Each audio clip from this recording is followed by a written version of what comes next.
Jambo la kwanza, ulinzi na usalama katika maeneo yetu.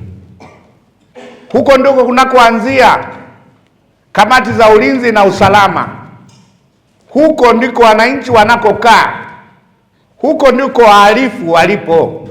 Na msingi wa maendeleo pia ni kuhakikisha maeneo yetu yako salama. Hatuwezi kujitangaza mkoa wa Arusha kuna utalii, mkoa wa Arusha kuna hiki, wakati hakuna usalama. Kwa hiyo hilo ni jambo la muhimu sana. Jambo la pili, usafi. Usafi. Arumeru ni kioo, ni lango la mkoa wa Arusha. Unapotoka KIA mkoa wa Kilimanjaro, wageni wanaanza kuijua Arusha kupitia Arumeru. Uongo kweli? Wageni wanapokaa jiji la Arusha, wanatoka Arusha kwenda wilaya ya Monduli, wanapita wilaya ya Arumeru. Uongo kweli?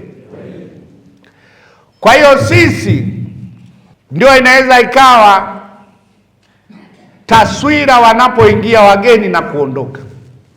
Mkoa huu ni wa utalii.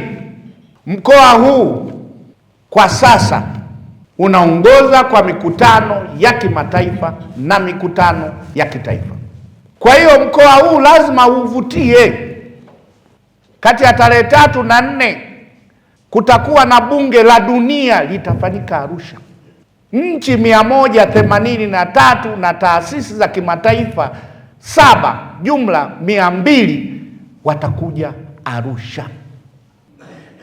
Matukio hayo makubwa matatu, utalii, mkutano wa mabunge na AFCON, msingi wake ni vitu vikubwa viwili: usalama na usafi.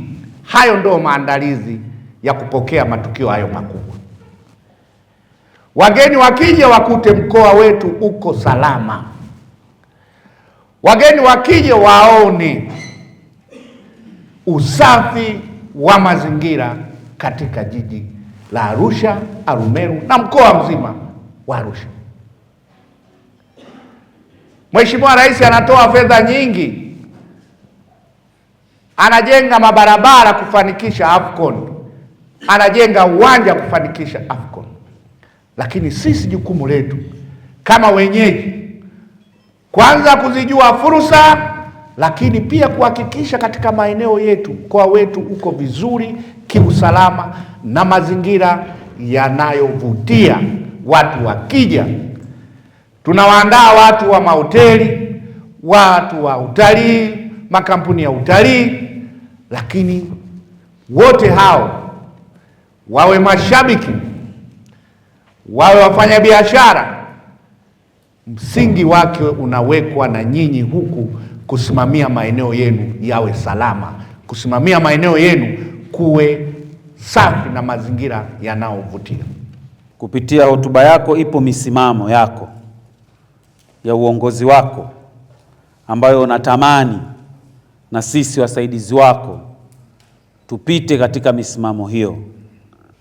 Tunamwomba Mwenyezi Mungu, lakini tunaweka ahadi kwenye nafsi zetu, tutakwenda kusimamia misimamo hiyo ili tutimize azma ya sisi wasaidizi wako kwenda sambamba na wewe. Tunaahidi kwamba tutakwenda kutekeleza kwa nguvu mpya na ari mpya, kwa kuwa kila jambo naona sasa limekaa vizuri.